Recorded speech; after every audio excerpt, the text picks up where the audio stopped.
తెలంగాణలో గ్రామ సంగ్రామం ముగింపు దశకు వచ్చింది. కాసేపట్లో జరగబోయే తుది విడత పోలింగ్కు అన్ని ఏర్పాట్లు చేశారు. మధ్యాహ్నానికి పోలింగ్ ముగియనుండగా సాయంత్రం ఫలితాలు ప్రకటిస్తారు.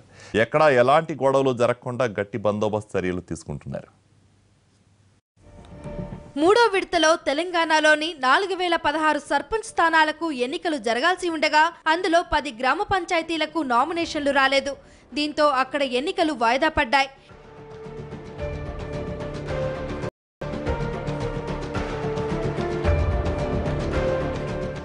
ఈ విడతకు సంబంధించి 577 స్థానాలు ఏకగ్రీవం కాగా జయశంకర్ భూపాలపల్లి జిల్లా మంగంపేటలో 23 పంచాయతీ ఎన్నికలపై హైకోర్టు స్టే ఇవ్వడంతో ఆ పంచాయతీలకు ఎన్నికలు తాత్కాలికంగా నిలిపివేశారు.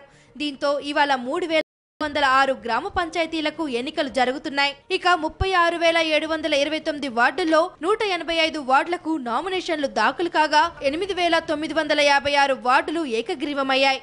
ఉదయం 7 గంటల నుండి మధ్యాహ్నం 1 గంట వరకు పోలింగ్ జరగనుంది. తర్వాత ఓట్ల లెక్కింపు కార్యక్రమం మొదలవుతుంది. సాయంత్రానికి ఫలితాలు ప్రకటించనున్నారు. మరోవైపు 1-2 విడతలలో తలెత్తిన లోపాలను దృష్టిలో ఉంచుకొని ఎన్నికల సంఘం అవి మళ్లీ జరగకుండా చర్యలు చేపట్టింది. నిబంధనల్లో మార్పులు చేసింది. ఈ కారణంగా మూడో విడతలో చెల్లని ఓట్ల సంఖ్య గణనీయంగా తగ్గుతుందని రాష్ట్ర ఎన్నికల సంఘం భావిస్తుంది.